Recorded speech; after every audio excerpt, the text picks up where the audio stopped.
All right, everybody. Hey, let's see. I got to check my audio. I want to make sure that I am live here and that you all can hear me before I get started.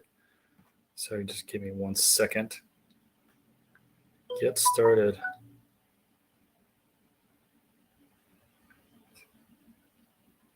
Get started. All right, we are live. We are live. All right, awesome. Hey, welcome everybody. Welcome today to this week's self-storage investing. I don't know, live stream that I do. Try to do. I don't know. I try to do it every week, but life kind of gets in the way, and so I do this occasionally. And really, what I'm trying to do is trying to bring some value to you guys who are interested in self-storage investing. So those of you who are real estate investors, or at some point when you're beginning, you may have had this question, right? And you thought the question is, what is a LOI or what is a letter of intent? And so today I'm going to be going over, what a letter of intent is, because I think every real estate investor at some point wonders what a letter of intent is.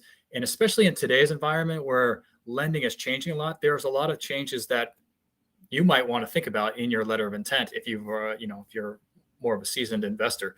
And I'll get into some of those a little bit in a second here. But yeah, just a real quick bio. I live in Los Angeles. My name is Powell. I live in Los Angeles. I'm a managing partner of Radiant Storage. And at this point, I've got 8 properties, 8 locations in 5 different states. And that's total about 2,000 units, all of them being outside of California, although I do live in Los Angeles. But yeah, let's go ahead and get started. And, before we get started, I'd love it if everybody who is here, if you'd like and subscribe or if you like the content, if you would just give me a thumbs up.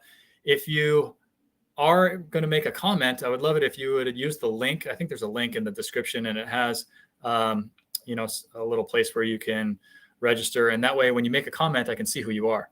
Otherwise, it just says Facebook user, and I don't know who you are. But let's get into today's topic. All right. And before we get into it, let me know where you're coming in from. I do like to make this as interactive as possible. It's not something that I like to just sit here and just talk and just listen to myself talk the whole time. So if you do, those of you who are in, let me know where you're coming from. I'm in Los Angeles. Pretty soon I'll be in Sarasota, Florida. I think next week I'll be in Sarasota, Florida. I'm going back to Sarasota, Florida, actually in November as well. So I'll be there twice. But that all said, self-storage investing can be done wherever across the United States. You don't even have to live in the same state. Like I don't live in the same state that any of my properties are in.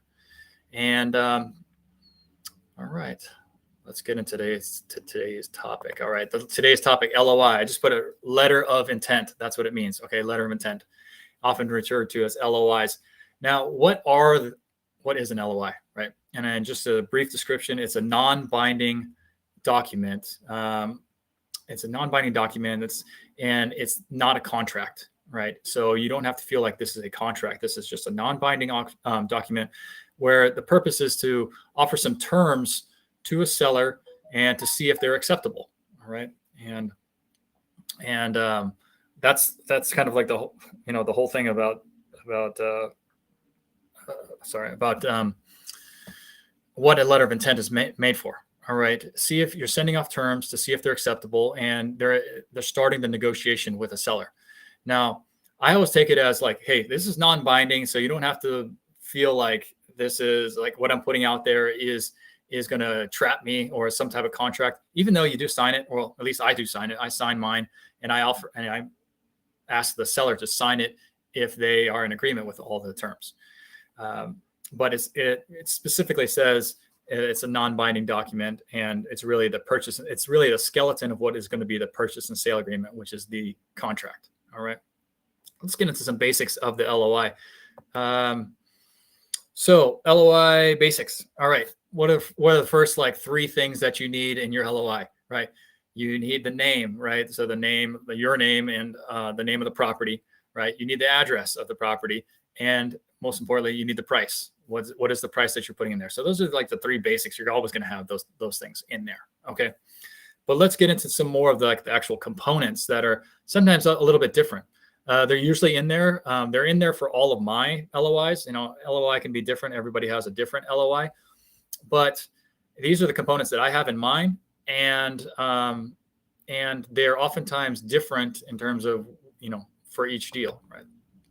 So one of the first things in my LOI is the earnest money, right? Now we're talking, just to define earnest money, it's really the money that you're putting up as a buyer. You're saying, I'm going to put this money into escrow, and this is the money that's kind of like a down payment, or just a deposit that's saying that this money is going to go towards the actual purchase of the property, but I'm willing to put up this much money up front just to like basically have the contract, right, to tie up the contract. So in the earnest money, like the section of earnest money, obviously there's the amount, right? So how much earnest money do you put in?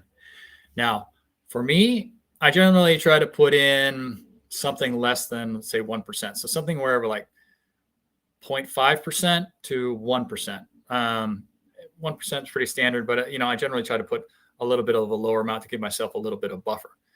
The other thing that you're going to have in here is the time. All right, how soon are you going to require yourself to put into escrow? Okay, so I usually put 5 days, but you can put 3 days. I've seen as low as 2 days, 3 days, 5 days. I think that's all very acceptable in this day and age right now.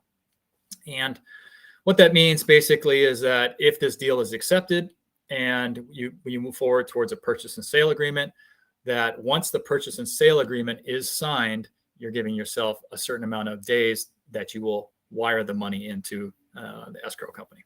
Okay. So let's just give an example really quickly. If you said the property was worth $1 million, if you're going to do 1%, you would say that you would put up $10,000 into that.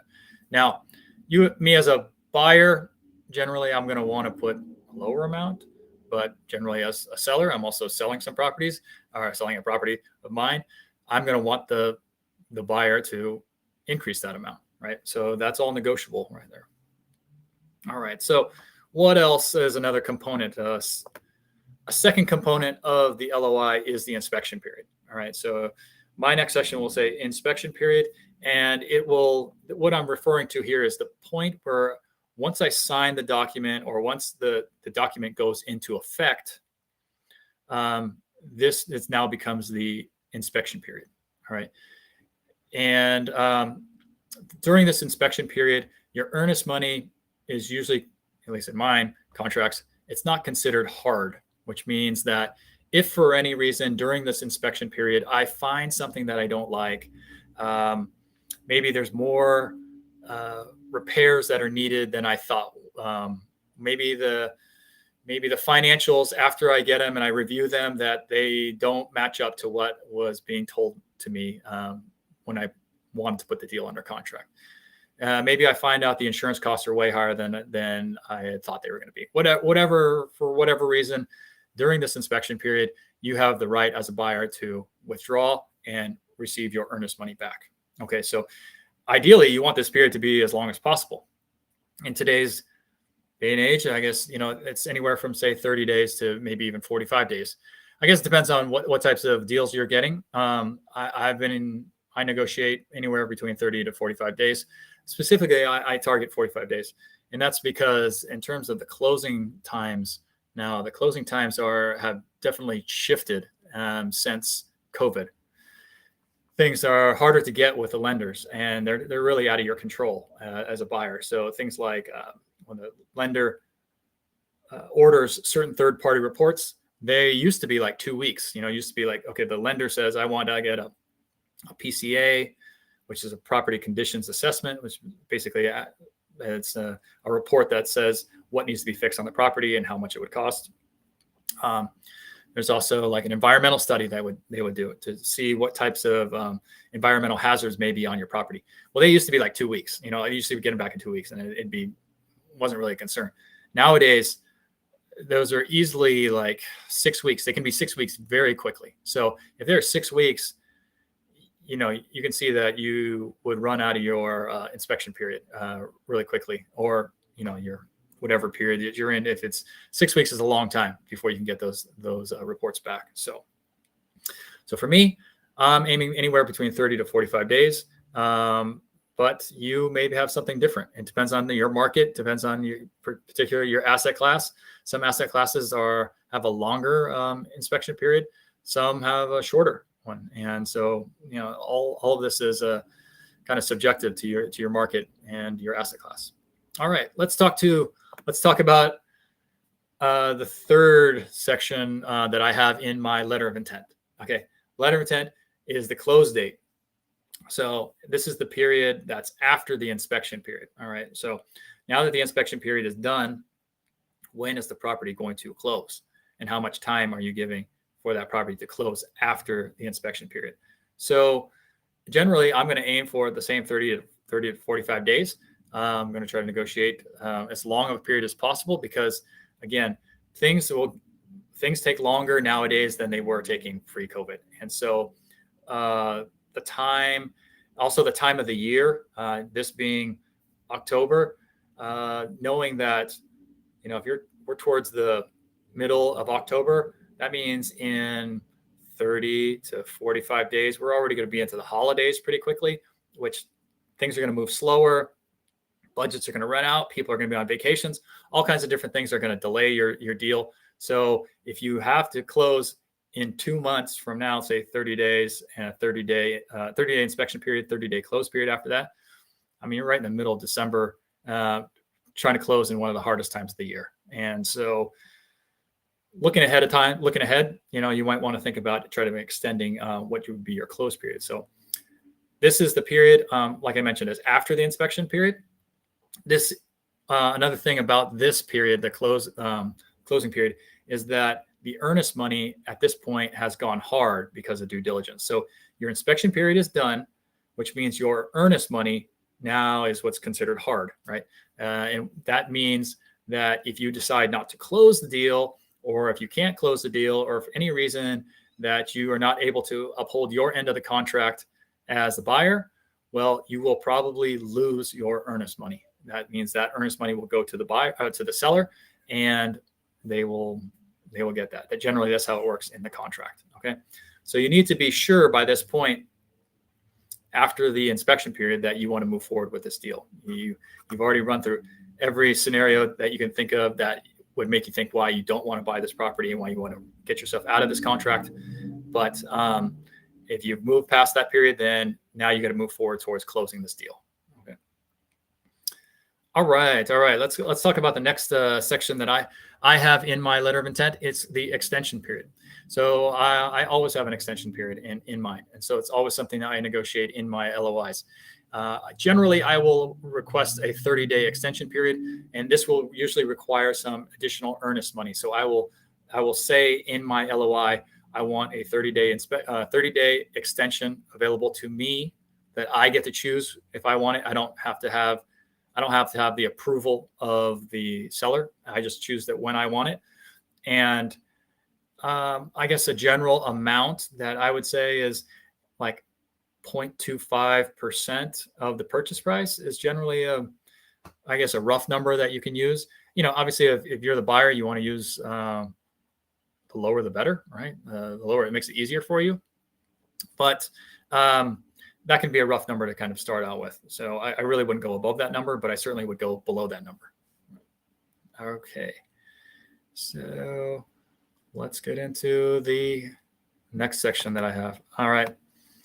And this is a section that may be a little bit hard to describe, but for those of you who are interested and want to see it, just you can send me an email or send me I don't know, you just get in contact with me. You can use this hi, hello thing. Get in contact with me. If you're interested, I can send you what is basically my list of seller info that I am requesting. So I have 16 different items or categories of documents that I am requesting from the seller. Okay. And I put this in my letter of intent so that they know it's not a surprise to them that they get a list of 16 different items that I want. Now, what are these 16 different items, right? Many of them are required by the lender. So the lender is going to make you get them no matter what. So things like tax returns, 3 years of your financials, of the seller's financials, rent rolls, bank statements, things like that. The lenders are they're going to do their own underwriting. And so they're going to require these documents. So I just want to let people know up front, I am requiring them. So is my lender, right? Now, there's going to be other documents that are not necessarily required by your lender. It might be something like items that are going to convey with the property. So there might be things like a golf cart. If you're in a self-storage, there might be a golf cart.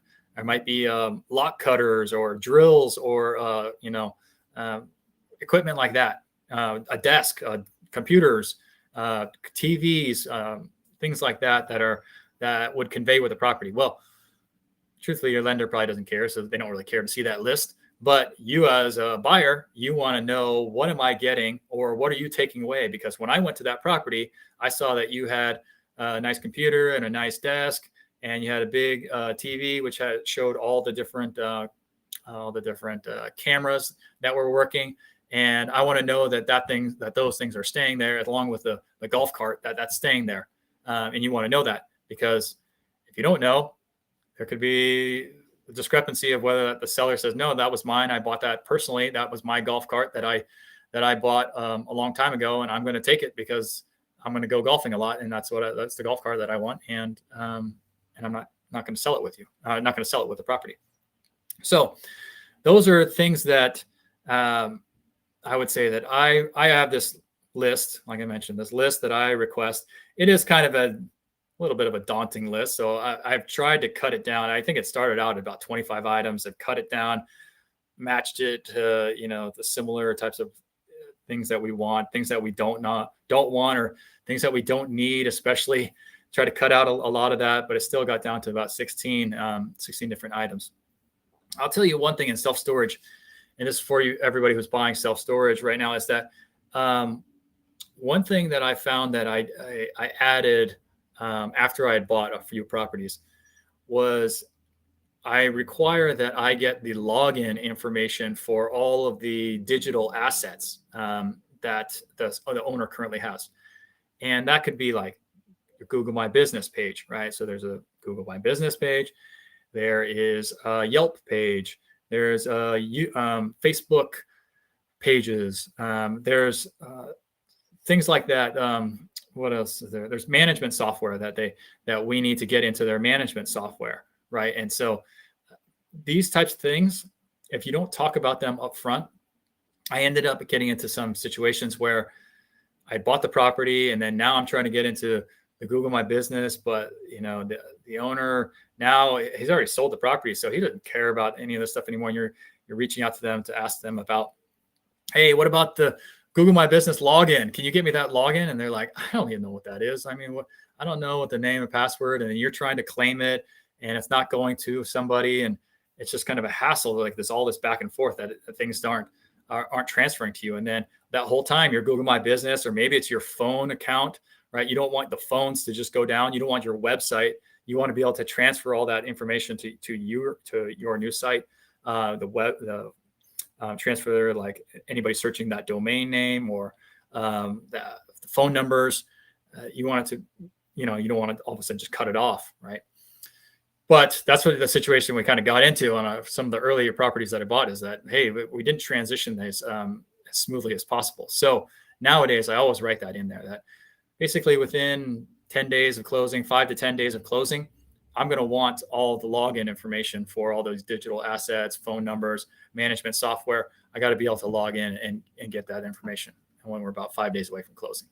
I would say generally, there's, with the sellers, they're like, some of them are like, sure. Some of them are like, no, I'll give it to you on the day that you close. Truthfully, I don't care if they want to give it to me on the day that we close. I'm okay with that. I just want them to be aware that we want this information, so that they're gathering this information soon, and not a month after you close, you're trying to find this information from them, and they're like, they're gone. You're not gonna be able to find them after that. Okay, so long-winded way of saying about seller requested seller information. If that is something that you are interested in, and you want to see, like, hey, what's my list? like I said, just reach out to me. It's my contact information there. You can ping me directly, and I'm happy to share that with you as well. Okay. Let's go to this next section. Okay. Another component of the letter of intent is the financing contingency. Now, this is one of these things that has come and gone, right? Or I guess and has come back. So for the last couple of years, the financing contingency was probably eliminated in most letter of intents, as well as purchase and sale agreements. Basically, the sellers had so much, it was such a seller's market. There's so many buyers out there, and there's so little inventory. And the financing was pretty standard out there, and everybody kind of knew what it was and what you had to do. So that being the case, sellers basically eliminated a lot of the financing contingencies, and buyers, if they had a financing contingency in there, just really looked too much like a novice, like you weren't able to close. And what a financing contingency is basically saying, hey, I have an out if I don't receive a certain loan at a certain interest rate at a certain amount of years. You kind of lay these out ahead of time, like a certain interest rate, certain amount of years, and just kind of the general loan terms. If I don't receive at least this, then I can get out of this deal and still get my earnest money back, right? That's what it generally means. You have that contingency that if the financing does not shake out, then you can pull out of the deal, right? So in the like I said, last couple of years, that didn't happen. There was just like no way. No seller was going to give you a financing contingency if they had any what of a good product out there that people were bidding on. They're just going to eliminate anybody with a financing contingency or cross that part out. However, this is now 2022 in October, and this whole year, ever since January, even back in November, things started to change at a rapid pace for the lending side. Okay, so what's happened, right? Like inflation started to rise, and the Fed started to change things, and a lot of talk about inflation and potential recessions and all kinds of different things happening with interest rates and stock markets. Stock markets basically are like the equity markets all crashing, and what's going on with the bond markets and all kinds of these other things that are happening all affect the banks and make them a little skittish, right? A little jittery, right? And so what's happened is that's meant that their lending terms are not quite as good as they were a year ago. They basically expanded their interest rates, lowered their leverage, done a lot of different things to just make the loans not as good, right?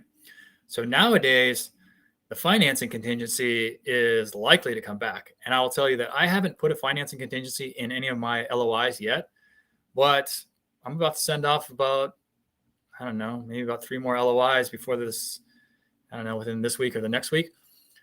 And I'm probably going to put a financing contingency in there, right? And just to make sure that if I can get out of the deal, or at least I'm just letting the seller know that the financing is pretty crazy right now. And if I'm not able to get a good loan, I'm going to have the ability to get out of this deal and get my earnest money back. Okay. So let's talk, I talked a little bit about the financing and the LOI and all that different components of the LOI. We went through the different, let's see, what did we go through? We went through the basics, right? The name, the address, and the place, right? We went through the earnest money. What does earnest money mean? And roughly about how much earnest money that you would be putting down. We went through the inspection period. How long is the inspection period? And what does the earnest money mean during that inspection period? How about the close date?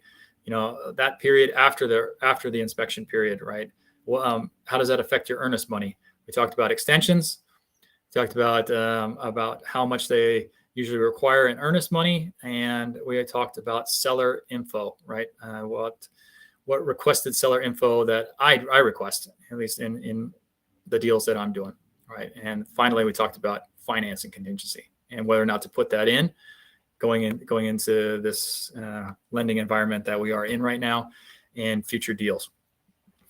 But now, instead of just talking about these kind of things, I wanted to bring it back to actually a sort of a real story, right? And a real thing of like what happened with me this week, right? So let's talk about that. Let's talk about, on this channel, I try to give real life examples, right? Some things that happen in real life that people, maybe don't come across in books or don't come across in forums or podcasts, and kind of like how you handle them and what goes on, right? So I'm going to give you an example of what happened this week with RV and boat parking facility that I was working on. So some of you who follow me saw some of the pictures or maybe the Facebook Lives that I posted when I was doing some due diligence work on a RV and boat parking facility. And this was a facility that didn't have under contract yet, but was looking at it before going under contract. Now, back I would say a couple months ago, this property first came on the market, and we were looking at it, and we thought, oh, this looks like a good property. We'll put in an offer. So we put in an offer, and it was way too low. It was something that it wasn't going to happen. So basically, got rejected right away. Excuse me, got rejected right away. And so we just forgot about it. We don't, whatever. We get rejected 95% of the time, so it's no big deal. Well, about a month or two later, this deal came back and said, "Hey, Powell, are you interested in buying this property? I know you were interested before. What's your interest level now?" And I said, "Well, interest rates have changed over the last couple of months, and I don't know that this is still as good of a deal as it was." So we reevaluated, decided to offer a little bit lower of a purchase price than we had before, and we negotiated that. We also negotiated some other things, right? We negotiated like the length of the inspection period. So the length of the inspection period, I wanted a longer period, and there are certain reasons why, because some of the things, like I mentioned in the previous section, is that, getting a survey done, getting things done, getting inspector done, getting, maybe even it's property management, getting any vendors out to the property can sometimes take longer now than it would have taken a couple years ago. All that said, I was able to negotiate a longer length of the inspection period and the close period. And so, obviously as a seller, they wanted to close sooner. And so things were looking good, right? I guess the only thing, the concessions that they wanted then higher earnest money. So they wanted more earnest money if we were going to receive a longer length in terms of the inspection period and the close period. I said, sure. Okay. We'll do a little bit higher than we normally do. But we will increase our earnest money. We will land at our purchase price that we have, and everything was moving forward. We got a written acceptance of our letter of intent. So, hey, we got a fully endorsed letter of intent. So now we're starting to make things happen. Now, at this point, we're saying, okay, we're starting to contact lenders, and we're starting to reach out to our different partners and tell them what's going on. And there was a sort of a caveat to signing or getting the purchase and sale agreement, that they wouldn't sign the purchase and sale agreement until we visited the property. All right. So I got a chance to visit the property. I happened to be out fairly close by. So went out and visited the property, took a look at it with a couple of partners, and thought, yeah, okay, this is something that we can move forward on. We like what we see, but let's try to move forward. Well, after a few days, came back, sent over our purchase and sale agreement, said, here's all the terms in there. Let me know if there's anything that's a question of any of these terms. And so after that, we had a call. So I had a call with the seller, and it's actually, the seller is multiple different people in there. And so multiple different partners. So I had a call with one of them, and it looked like things were good. We had a call, happy, everything seemed to go well. He gave me some background on the property, and I said, yeah, we're ready to move forward as soon as you guys are ready to sign this document, and we can wire the earnest money and get started on the property. Right. Well, I also asked if I could have the inspector sent out there right away. So we paid for an inspector to go out there. Even though we weren't under contract yet, we wanted to make sure that we could get the inspector, and they were able to get out there right away. So we said, okay, let's just go ahead and pay for this right now. And so we did move forward with that, got the inspector out there. And then about, I don't know, 3 or 4 days later, I got the call. I got the call that you don't want to get a call for. I've had this happen a couple of times, but I got the call, and it was the call and said, hey, basically the seller has changed their mind. They no longer want to do this deal. They had some internal thing going on, and I think there was internal buyout. And so internally, they decided to sell it to each other and not put it on the market. And so these are things that happen in like the sort of daily life of a real estate investor. Somebody that's, when you're actively going after properties. I don't get too emotional about it because, we didn't really have it under contract yet. It wasn't there yet. It sounded exciting, sounded like it was going to be something cool. And we were just starting to get our people to letting them know about the deal. But, you don't always get every single deal. And even sometimes when it's looking like it's going to happen, deals fall through. And this was the case that one of them fell through. I would say this is probably the second one that's happened in the last, I guess probably since May. So I don't know, that's about 5-6 months that we have negotiated everything, gotten as far as a signed letter of intent. Everything looked good. And then, basically we get the call that the seller has seller's remorse or seller's regret. I don't know what it is. They decided they changed their mind right at the very end. So, yeah, so that's what happened. I don't know. I'd love to tell you it's a happy ending and it's a great story and there's some rainbow at the end, but this is the life of like a real estate investor. And this is the things that you'll kind of have to go through when you're doing this. So, okay, that's the end of a happy story there. I guess it really wasn't that happy, but just wanted to give you some real life insight into what goes on. That all said, that's the end of that period. Let's talk about Q&A. So I didn't mention this, but hey, let's do some Q&A. I'd love to answer anybody's questions.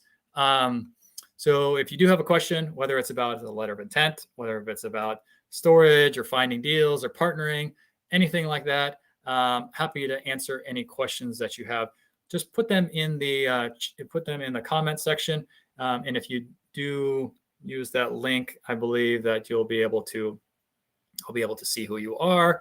Just like, hey, Facebook user. Actually, it's Ruel from Mission Viejo. Hey, you're back. Yes, Mission Viejo again. Thank you for joining. Yes, very familiar with Mission Viejo. I mentioned my brother lives down in South Orange County as well. And let's see. Hey, Bobby. Thank you. Thank you for joining. Looks like, Bobby, you're from Arizona. Okay. I guess it doesn't show up right there, but it says, oh, there it is. Gilbert, Arizona. Yeah. Awesome. One of my friends is out there. One of my high school buddies is out there that way as well. Let's see. We got another person here. Hey, Powell, looking good, brother. Hey, thank you very much. I don't know who the Facebook user is right now, but thank you very much. Appreciate it. My wife says red is not my color, so stop wearing red. But I don't know. Sometimes, I don't worry about those things too much. Okay, Christopher. Hey, thanks for joining again. Great stuff to think about. Appreciate it. Thank you for joining again. And let's see, we got another Facebook user. What's up, Powell? Hey, appreciate it. I'm doing great. Hope you guys are too. Doing well. Let's see. We got a question here. Okay. From a Facebook user. Hey, just wondering if that is the property where the management called by mistake while you guys were checking out the property. I recall seeing a post about that. Is that where, if that's a property where the management called by mistake while we are checking out the property? I don't think so. So in this case, no, the management didn't call by mistake for this one. I don't remember the story which you're talking about specifically. I know we got the police called on us before when we were doing an inspection, so we've had that happen. I've also been pulled over at another place by the police as we were going to one of our properties at nighttime. But this wasn't that case. It was the same trip where we visited a lot of properties at night. However, it wasn't the same property. This was one we visited during the day.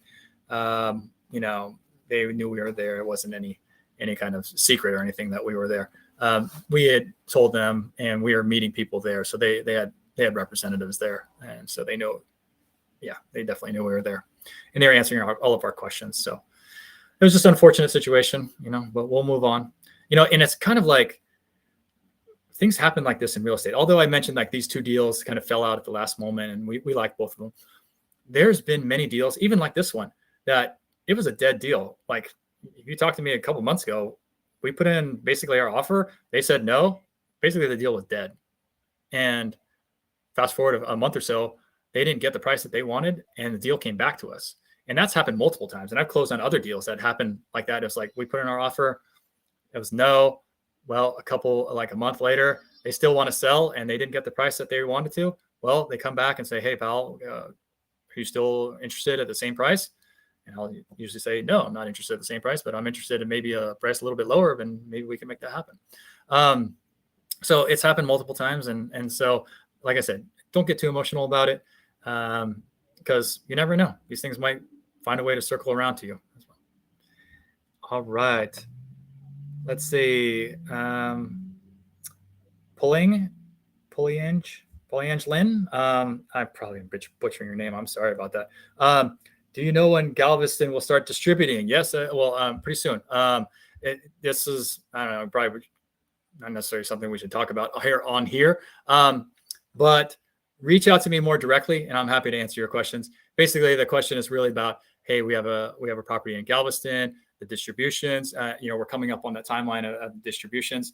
Generally, I would tell you this: for our deals, how it works is we have we don't distribute for the first 6 months, right? Because the first 6 months we're really working on transitioning the property and working towards a stabilization point. And then so this first 6 months we don't distribute, and then we distribute the following calendar quarter. So whenever the calendar quarter, so the calendar quarter just ended, so we are working on basically distributions and quarterly reports for all of our deals and right now. Okay. But thank you for asking. But reach out to me directly. Okay. Facebook user. Yes. Called the cops. Yes. So this wasn't that same property where the cops were called on us. But yeah, have had the cops called on us. That, you know what? It's funny. I should have, I don't know. I could go back into one of my old posts, because actually I was doing a Facebook Live when the cops came. So I was on Facebook doing a Facebook Live as the cops are rolling in, ready to pounce on us. They were actually pretty cool. They didn't really want to be on Facebook Live, at the time. This is let's see, when was it? This was like May. No, I'm saying this was like September of 2020. Right. So you can think of all the things that were going on right during that period. Cops definitely did not want to be on camera, but they were really cool. And I'm glad they showed up. Okay. Hey, Facebook user. Hey, just wondering if that is the property the management calls. Oh, the cops. Okay. Yeah. So we answered that question. Yeah. Let's see. Answer that question about the cops. Okay. And Chris. Okay. Upstate New York. Yeah. Do you even bother looking at developing self-storage from the ground up, like land in a potential growth area, or do you only look for established self-storage locations? Hey, this is a great question. To answer your question is really sort of about where I am right now, as well as where I project our company will be in the future. So coming from the multifamily background, all the properties that we had purchased and worked on and bought in multifamily were all acquisitions of existing properties. So when I came to self-storage and added self-storage to my asset class, that's what I was most familiar with, that type of model, buying existing properties. So that's what I focused on, buying existing properties. So far, all the deals that I've done have been existing properties. So buying existing properties and running them and trying to increase the value of those properties. in self-storage, there's also 2 other ways that people get into self-storage. And one of these that you mentioned, Chris, is developing from the ground up. So taking a raw piece of land and putting, basically building a brand new self-storage facility on it. And the other way is a conversion. So you take an old abandoned Kmart or Sears or Toys R Us or something like that. You take one of these old buildings that have a nice shell to them, and you convert that into a self-storage facility, right? And that is another possibility. So ground up development, conversions, and existing properties. Those are generally the 3 ways that you get involved in self-storage in terms of purchasing. Now, I've only done one of them. I am close to getting a conversion deal under contract. I wouldn't say that, I don't know. It's one of those things that you never know when these things pop up in terms of getting under contract. But I've been working on one for a while, of a conversion project. Ground up development. I should back up a little bit. Through 2020 or 2022, our goal as a company was basically just acquisitions of existing properties. We said, we're just going to focus on existing properties, right? Only buying existing properties. We're going to eliminate all ground up development. We're not going to do any ground up development. Maybe do 1 or 2 conversions. That's what our goal was, 2022. So this whole time, that's what we've done. We've eliminated all ground up development. We have pursued 1 or 2 conversions, and all the rest of the properties that we have under contract or are acquiring have been existing properties. As we move towards 2023, things are going to change a little bit. Like, it's not going to be the same direction that we're moving. So we're going to add some conversions in there. So we're projecting that we will probably do 4 at least conversions during this time next year. So we're looking at doing some conversions, and maybe we'd add like 1, probably at 1 at most, ground up development. Now, that's us. And then we're still going to focus on acquisitions of existing properties. So we don't want to get too outside of our wheelhouse. We want to be able to add a few things, but we don't want to add them to the point where that's not really our strength. Like, our strength is buying existing properties and operating them, not the ground up development or the conversions. But we do want to add that because there is a lot of value that can be created with those. There's basically a lot of money that can be made, and we would like to add those skills to our team. So, long-winded way of answering your question there. 2023 will look a little bit different. 2024, certainly, we could be adding more of ground up as well as conversions as well. So I hope that answers your question, but thank you for asking, Chris. Appreciate it. And hey, we have another question. This is a question that somebody wrote in. It's on similar lines. It is, my friend has some land.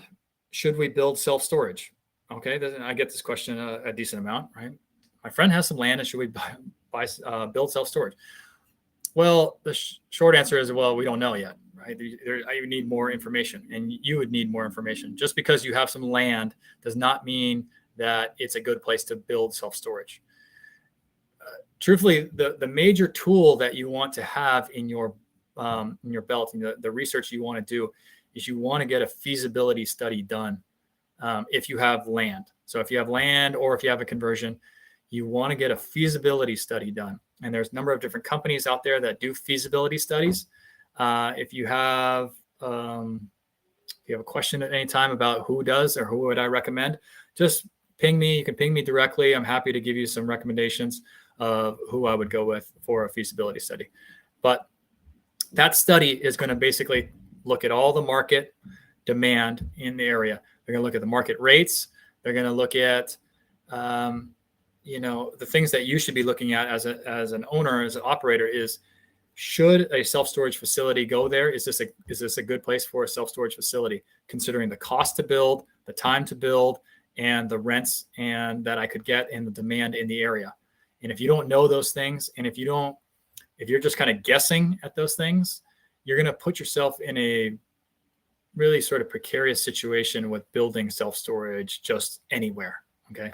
So my recommendation is, just because you have land, is no, you should not just build self-storage there. You should get a feasibility study done.